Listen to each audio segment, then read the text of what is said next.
Testing. Tuk.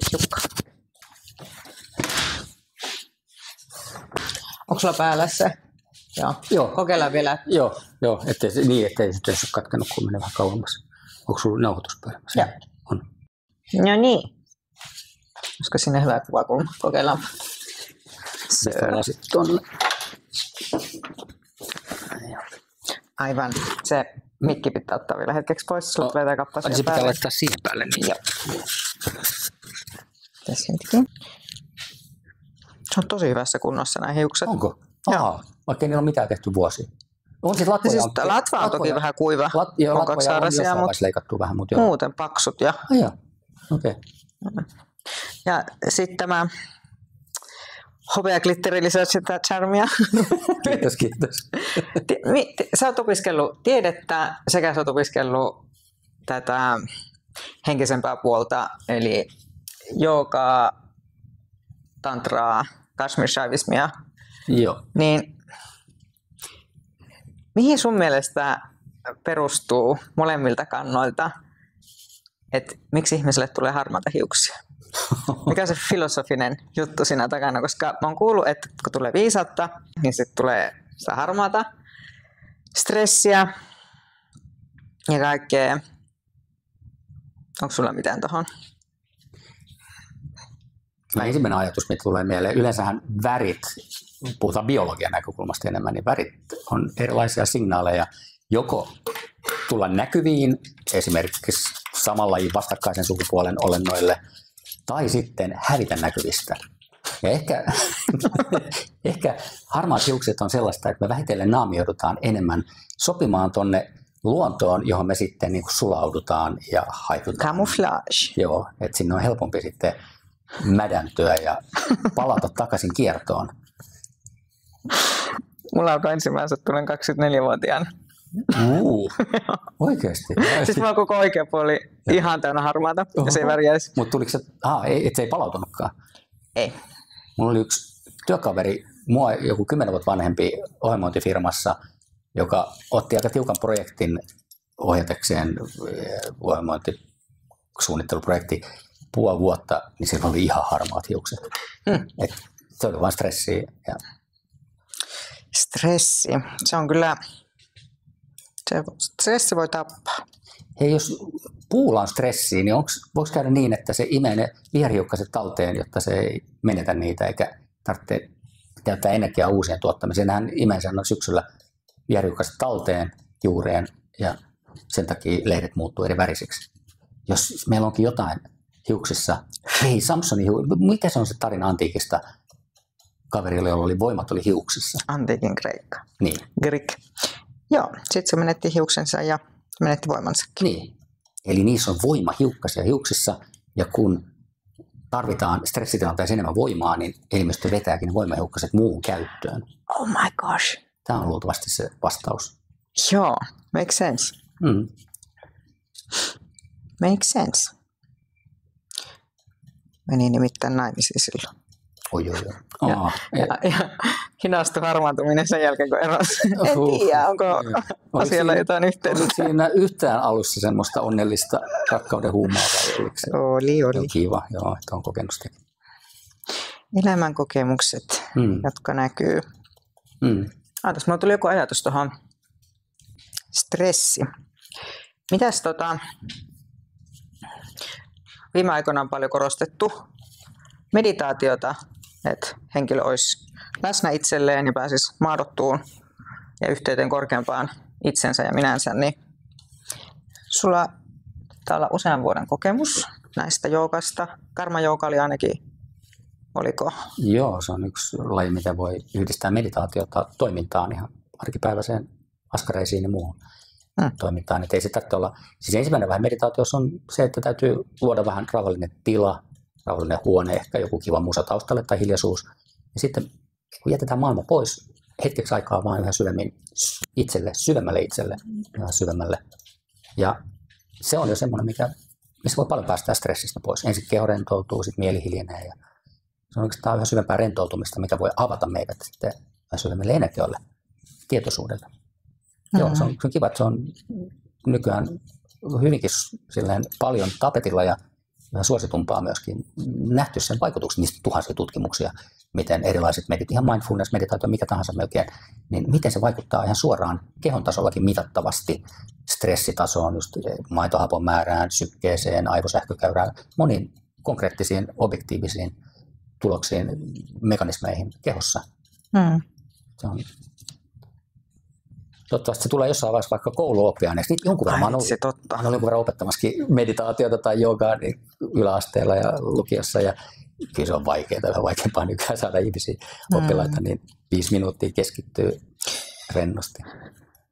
No se ei ole ihme, koska itse allekirjoitan sen, että on niin paljon häiriötekijöitä ympärillä, että on tosi vaikea keskittyä. Et mä oon itse kokenut sen eron, kun asuttiin Kyproksella ja siellä oli todella tiukka kuri ja luokassa ei ollut mitään muuta kuin pulpetti ja opettaja, jota nimitettiin herra- ja rouva-opettajaksi. Wow, joo, old school. Jep. Se toimi. Ei ollut oppimisvaikeuksia, että keino löytyi oppia. Arvaa tykkäisikö 99% suomalaisista opettajista, kun niiden kanssa on jutellut niin tollasesta. Herra ja rouva. Se olisi niin kuin loma. Niin. Tässä tuli se, että no, enhän nyt minä tarvi rouvitella tai herätellä. Niin, no joo, totta kai se tuntuu vieraalta tässä meidän yhteisössä kulttuurissa. Mutta kun tultiin sitten Suomeen ja olin teini-ikäinen silloin, niin luokassa oli tosi paljon värejä, muotoja, sellaisia, jotka siis vei huomioon muualle, kun siitä itse asian ytimestä. Ne on virikkeitä, niillä saadaan kanatkin muniin paremmin, niin miksei lapsetkin oppimaan, mutta ei ne aina ihan oikealla paikalla. Niin, toki siinä tuli kaikkia näitä kulttuurishokkeja, maisemavaihdosshokkeja, että kun eri lähtökohdista tuli sitten vähän löysempään kuriin, niin se vaikutti aika paljon, kun koulun käyntiin koen. Niin toi mitä sanoit, että meditaatio ja jooga olisi kyllä todella hyvä kouluihin tarjota, erityisesti Suomessa. Joo, jossain vaiheessa mä lähetin kaikille Helsingin lukioiden liikunnanopettajille ja myös filosofian, uskonnon ja terveystiedon opettajille, mitä siinä nyt olikaan, niin että ilmaiseksi pitää tuntea sellaisia näytetunteja, että mitä jooga voi antaa sekä niin kuin käytännössä tehdään vähän pieni asana-sessio ja sitten pieni meditaatio ja sitten myös sitä filosofista puolta, koska se on hyvä myös ymmärtää, että miksi me tehdään jotain harjoituksia ja miten nämä harjoitukset vaikuttaa. Mihin perustuu meditaation vaikutukset. Mutta aika vähän muutama vaan sitten vastasi ja kutsu pitämään, mutta se oli ihan kiva. Älä luovuta. Joo, totta. Sitten voisi taas uudelleen. Sitä tarvitaan kyllä.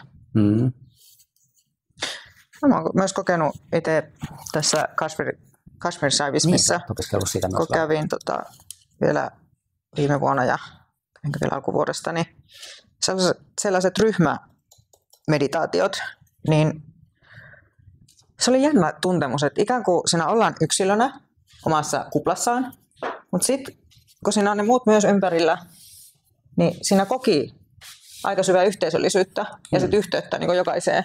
Wow, kiva kuulla.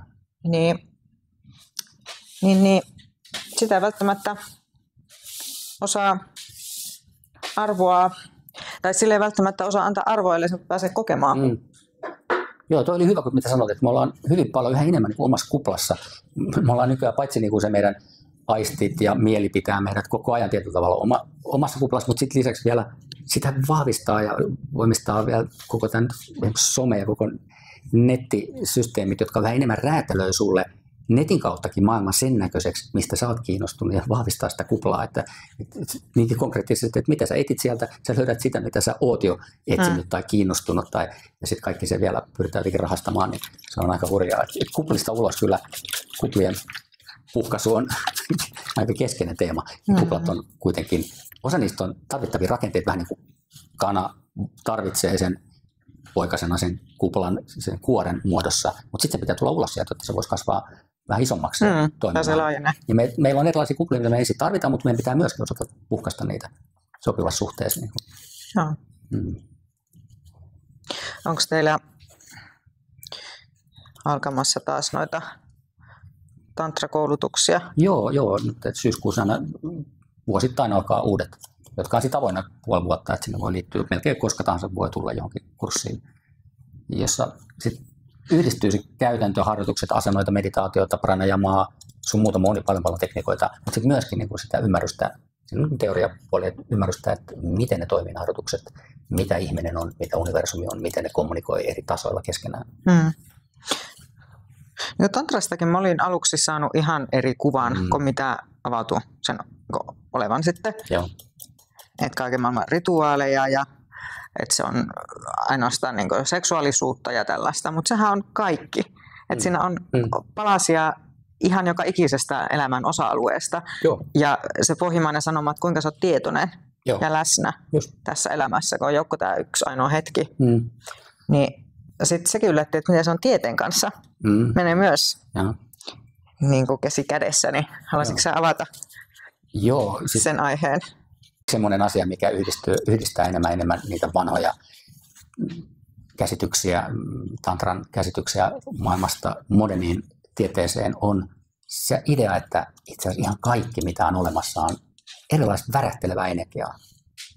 Siellä on vaan valtavasti erilaisia taajuuksia, nopeuksia, millä se voi värähdellä. Ja sen takia asiat näyttää niin erilaisilta, erilaiset ilmiöt ja muut, että siinä on laaja skaala. Mutta ne on pohjimmiltaan yhteen samaa värähtelyä. Eli energiaa, värähtelyenergiaa. Tämä on se, mitä kvanttimekaniikka sanoo. Kaikki alkeisiukset loppujen lopuksi on värähtelykenttiä.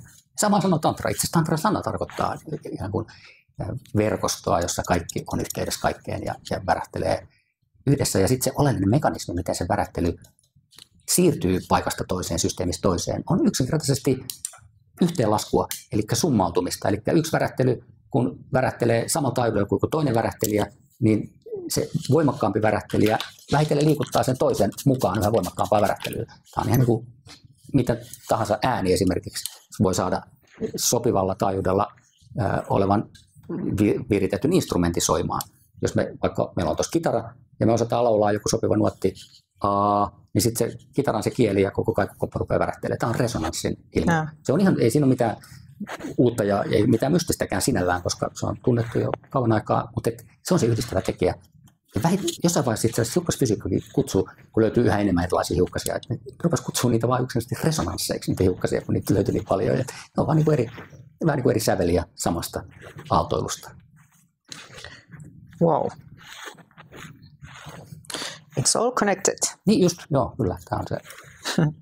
Me ollaan siis kuplassa tuntuu, että me ollaan vähän niin kuin irti maailmasta, mutta itse asiassa ihan kaikki on yhteydessä kaikkea. Mutta siellä on vähän eri painotuksia. Jotkut asiat on tiiviimmin yhteydessä ja jotkut on kauempana yhteydessä. Ja opettaako tantra ikään kuin myös sit sen, että kuinka päästään tietoiseksi siitä omasta luomisvoimasta ja energiasta? Se on hyvin keskeinen käsite myös tantrassa. Itse asiassa energian tai shakti sanskritiksi käsite on just se, että se on pohjimmiltaan se, mikä luo kaiken. Ja se luovuus on, me ollaan sen luomuksia, mutta samalla me itse ollaan myös luojia, oman elämän luojia, oman todellisuuden luojia, koko ajan, joka hetki. Ja kun ihminen herää siihen omaan voimaansa, niin tämä voisi olla aika erilainen paikka. Jokainen yksilö heräisi omaan voimaansa ja siihen sisäiseen hyvyyteen ja tasapainoon oman varjon kanssa, niin tämä voisi olla aika erilainen paikka, eikä olisi vain ohjattavana. Joo, sitten siihen tulee, nyt mitä sä heitit, niin on vähän niin kuin semmoinen, just se erillisyys versus yhteys kaikkeen on se perus tietynlainen asetelma, mikä luo jännitteet vähän kaikkeen tässä maailmassa, niin kuin sosiaalisesti ja poliittisesti, yhteiskunnan tasolla ja oikeastaan koko tietynlaisen tietoisuuden evoluution suhteen myöskin. Ja se on erilaista valon ja varjon leikkiä. Aika mystinen juttu. Että mystisyyttä.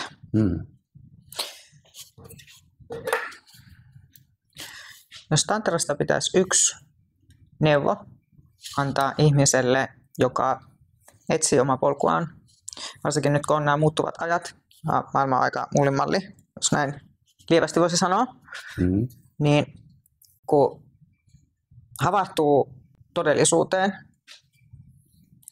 niin sanottuun todellisuuteen, mitä maailmalla tapahtuu ja kuinka meitä on johdateltu ja pidetty pois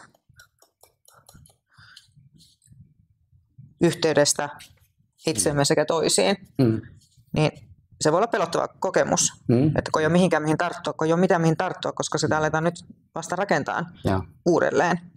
Joo. Niin jos tantrasta pitäisi 1 tai 2 neuvoa poimia jollekin, jolla ei ole kosketusta näihin tantroihin, sisäiseen rauhaan, meditaatioon, niin mikä voisi olla sellainen? Olisiko siinä joku tietty osio? Ihan ekana tulee mieleen, ettei pureskelematta niele kaikkea sitä, mitä meille opetetaan. Sisältää niin kuin ihan kaikki, oli ne sitten NS-henkisiä tai koulujuttuja tai mediasta, sanomallisesta TVstä. Kaikissa on erilaisia osatotuuksia ja joskus hyvin tarkoituksellisesti vääristeltyjä, vaan oikeasti tutkii avoimin mielin monenlaisia vaihtoehtoja. Totuus on, niin kuin sanotaan, se on niin kuin hyvin monitahoinen asia ja siinä on niin kuin monia kerroksia ja ei tyytyä vaan siihen, mitä naapurit ja suurin osa ihmisistä ehkä ajattelee, mistä me tiedetään, mitä ne ajattelee, niin oikeasti tutkia avoimesti, ihmetellä vähän silleen jopa lapsen kaltaisesti, miten asiat oikeasti toimii, on. Ja se lapsen kaltaisuus, että koittaa palata siihen viattomuuteen, että ei tiedä kaikkea, eikä tarvikaan tietää kaikkea, mutta kaikki aina järjestyy ja kaikilla on syynsä ja tarkoituksensa. Ja päästään myös kontrollista irti. Joo. Kun ei tiedä eikä mitään mihin tarttua, niin silloin ei tarvitse tarttua. Toi on jo hyvin syvällinen. Myös taolaisuudessa tuo tulee tosi upeasti. Niin kun, siellä on sellainen käsite, wu-wei, eli ei-toiminta. Sanotaan, että Tao, se perimmäinen kaikkien energioiden verkosto tai sen takana oleva mystinen yksi, niin tekee kaiken tekemättä mitään. Toisin sanoen, meidänkin tulisi antautua siihen universaaliin luomisprosessiin ja tekemiseen ilman, että me laitetaan siihen sitä omaa agendaa. Mutta sitten samaan aikaan se on vaikea niin päästä irti, jos meillä on jotain ihan käytännön tasolla, että okay, mulla on joku duuni tai mulla on joku juttu, mikä pitää tehdä, niin se on vaikea tehdä sitä ilman, että sulla on sitä omaa tiettyä suunnittelua ja pyrkimystä. Mutta voi enemmän päästä irti ja toimii enemmän niin kuin intentioiden tasolla, antaa niin kuin suunta, toive, pyyntö tyyppisesti. Ja sitten tehdä parhaansa siihen suuntaan, mutta ei yhtään takertua silleen, että hei, nyt tämä näyttää, että tämä menee vähän eri suuntaan. Äkkiä väännetään niin kiintyä liikaa siihen lopputulokseen. Että joo, siinä on paljon hyviä ideoita. Tietyllä tavalla kaikki syntyy just tantrassa, katsotaan, että kaikki on ikään kuin, kaikissa on niin kuin tietynlainen vuoropuhelu koko ajan 2 perusnavan tai pyrkimyksen tai funktion välillä, jotka on Shiva ja Shakti. Tietoisuus ja energia on yksi, miten ne voidaan kääntää. Eli tietoisuus antaa, just niin kuin sanoit, suunnan, sieltä tulee niin intentio, selkeä visio, puhutaan Shivan visiosta, joka luo koko universumin kaikki mahdollisuudet, poimii sieltä jonkun, mutta sitten oikeasti niin tehdä se eläväksi, niin se on Shakti, se on se luovuus, se on spontaanisuus. Sitä, että ei sitä kaikkea voi suunnitella etukäteen jotenkin rakentaa, vaan se itse asiassa tapahtuu koko ajan yhtä aikaa visiolla ja sitten toisaalta spontaanisuudella. Se on aikamoinen mysteeri, miten yhdistää semmoinen kaiken kattava visio ja sitten joka hetkessä, joka pisteessä ihan kuin täys spontaanius. Jotenkin näiden yhdistelmänä kaikki tämä maailma on olemassa. Amen. Ei se vielä ollut viimeinen sana. Onko se tantra-koulutus sellainen, että siihen voisi hypätä kesken kaiken mukaan? Joo. Vai olisiko se paras kuitenkin, että olisi alusta asti siinä? Ei se haittaa, vaikka on jo muutama kuukauden kurssi pyörinyt, niin niitä vanhoja teorioita saa sitten paperilla opiskeltavaksi ja niihin palataan silleen, että ja niihin harjoituksiin, mitä on tehty jo siinä aikaisemmin, niin niitä tehdään uudelleen. Se on aika helppo tulla mukaan, sanotaan vielä 3-4 kuukautta siitä alusta. Ja nyt syyskuussa on alkamassa tosiaan. Oliko teillä jotain niitä kokeilutunteja myös nyt tulossa? On niitä, ne löytyy sieltä sivulta. Ja nämä oli maksuttomia? Joo. Aivan. Joo. Se toki madaltaa sitä kynnystä tulla tutustuun aika paljon. Etukäteen, niin joo. Onko tämä mun juttu ja niin edelleen. Se on aika erilaista kuin ehkä monissa joogakouluissa siinä mielessä, että siinä on myöskin pyritään tuomaan se ymmärrys kaikesta. Ei vaan, että on niin kuin 2 tärkeää puoliskoa oppimisessa on kokemus ja ymmärrys. Et ilman jompaa kumpaa se ontuu. Jos meillä on vaan kokemusta, niin se ei oikein jäsenny. Siitä tulee vähän semmoinen epäselvä ja sille ei ehkä semmoista visiota nimenomaan. Se on vaan sitä shaktia enemmän. Mutta sitten taas kun on se ymmärrys siitä, niin sitten me saadaan vähän laajempi kuva ja pystytään näkee, miten erilaiset harjoitukset linkittyy meidän elämään ja mitä voisi käyttää missäkin tilanteessa, minkälaista tekniikkaa. Ja sitten kun tästä on niin monta eri totuutta yhtä aikaa olemassa ja on eri käyttötapoja tantraan, niin, tai joogaan ylipäätään. Siis tantran tavoite on aina täydellinen itsetuntemus, vapaus sen suhteen, mitä on nämä rakenteet, meidän kehot, systeemit, maailma. Niin sitten se voi herättää eri ihmisissä erilaisia suhtautumisia ja sitten kun usein pelko myös ohjaa tekemisiään, jos on jotain asioita, mitkä ei ole normeja arkipäiväisessä elämässä, niin siltä voidaan äkkiä poimia sitä, tätä ja ja tehdä koko pakasta tosi negatiivinen.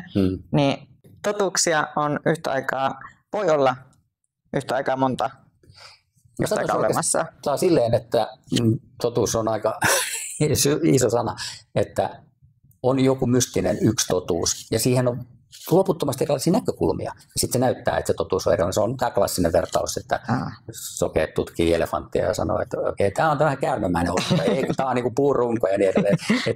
Se on sama asia, mutta sitä tutkitaan eri näkökulmasta, se näyttäytyy aika erilaiselta. Että tämä on meidän jokaisen. Niin eri mielipiteitä on useita, mutta se oma totuuden voi sitten kokea, kun uskaltaa kokeilla. Joo, mutta sä sanoit hyvin, että se pelko on itse asiassa, se on ihan tunnustettu. Se on ensimmäinen iso este henkisellä polulla itsensä tuntemisessa ja sen takia tantrisessa perinteessä läväytetäänkin ensimmäinen iso shakti, kosminen energia, joka on Kali, kuoleman ajan energia. Siinä on heti haastetta, ei se ihan heti tule, mutta eka vuoden jälkeen niin opiskellaan sitä, että mitä on aika, mitä on kuolema. Jokainen asia, mikä on syntynyt, väistämättä kuolee. Se on ainoa asia, mistä me voidaan olla varmoja. Jep. Ja kohdata se yhä syvemmin ja rohkeasti. Sitten me voidaan mennä syvemmälle eteenpäin tantrisella polulla. Niin, että kaikki on sykliä. Niin kuin ruusu, joka kasvaa ja kukkii, niin jossain vaiheessa hänen on pudotettava terälehtensä ja kuolla, jotta voi syntyä uudelleen. Se on kaikkialla. Se on kauniisti sanottu ja se pätee meihin kaikkiin. Nyt kun me kiinnostaisi päästä irti ja ikään kuin kuolla vanhalle itselleen, sitten pääsee laajenee ja kehittyy ja löytää se oman totuuden kaikkien muiden äänien ja kerrosten alta. Joo. Oma totuus, toi on toivottavasti sanottu kanssa. Ensin me löydetään oma totuus, mutta sitten kun se vielä syvenee, me ymmärretään, että se on tosiaan näkökulma yhteen totuuteen. On se kosminen, makrokosminen, ääretön olemassaolo, tietoisuus, autuus, taustakenttää. Voisiko sanoa, että se totuus, mitä kaikki etsii, on rakkaus? Niin. Kyllä se on hyvin, hyvin syvällinen osa totuutta tai näkökulma totuuteen. En tiedä, voiko se kauas siitä heittää. Ei sillä lailla. Mutta kun rakkaudessakin on niin monia jälleen näkökulmia siihen, mitä rakkaus on. Jollekin aika paljon nykyään käytetään, mä rakastan jäätelöä, mä rakastan sitä, että siinä on oikeastaan haluista kysymys. Sitten kun me päästään oikeasti rakkauteen, niin se alkaa avautua vaikka äidin ja lapsen välillä tai rakastavaisten välillä. Me päästään jo syvemmälle, mutta sitten on vielä syvempiä rakkauden tasoja, joissa voidaan tuntea sitä riippumatta sukupuolesta, tämmöinen veljellinen, sisarellinen rakkaus.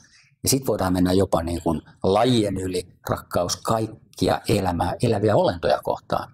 Voidaan puhua bodhisattvan rakkaudesta ja sen takana on vielä syvempi. Raamatussa sanotaan agape nimellä sellaista rakkautta, että se on niin kuin rakkaus ilman minkäänlaisia rajoja, täysin rajaton rakkaus. Kreikkalainen sana. Se on kreikkalainen sana. Agape. Jota Jeesuskin käytti, kun se sanoi Pietarille, että Pietari, rakastatko minua? Jeesus käytti agape-sanaa ja Pietari vastasi, kyllä mä rakastan sua, mutta vastasi sanalla fiilia, joka tarkoittaa tämmöistä veljellistä rakkautta. Ja sitten Jeesus kysyi uudelleen vielä kolmannen kerran, mutta se ei niin kuin Pietari hiffannut, että Jeesus vähän vihjasi, että syvennä vielä, että älä jää vaan siihen muotoon, että rakasta itse rakkautta on niin kuin se, sitten se, ja elämää kaikissa muodoissaan on se rakkauden syvempi olemus. Mutta siinä ollaan jo sitten kaiken ytimessä. Niin, ja kuitenkin rakkautta sitä aina etsii ja asiat, pelot, haavat johtuu rakkauden tai siitä, että ei näe sitä rakkautta siinä.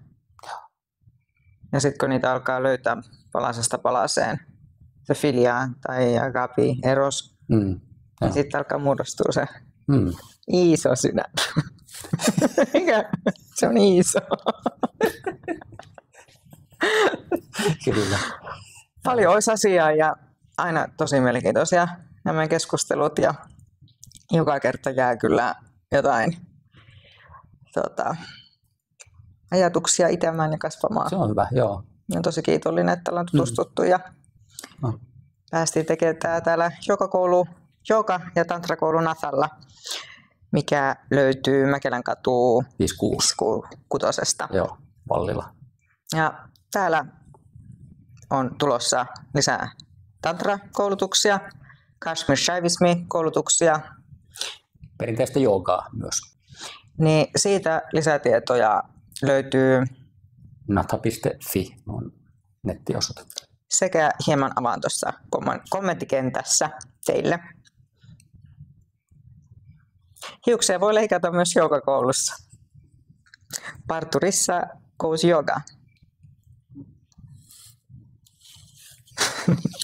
Nyt on hiukset leikattu.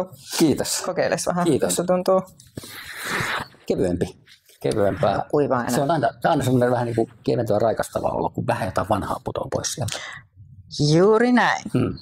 Ehkä vanha energiaa pois. Vanhat ajatukset menee vähitellen sieltä hiusta pitkin ja sitten voi napsia pois tolleen. Se on helppo tapa hiljentää vähän mieltä.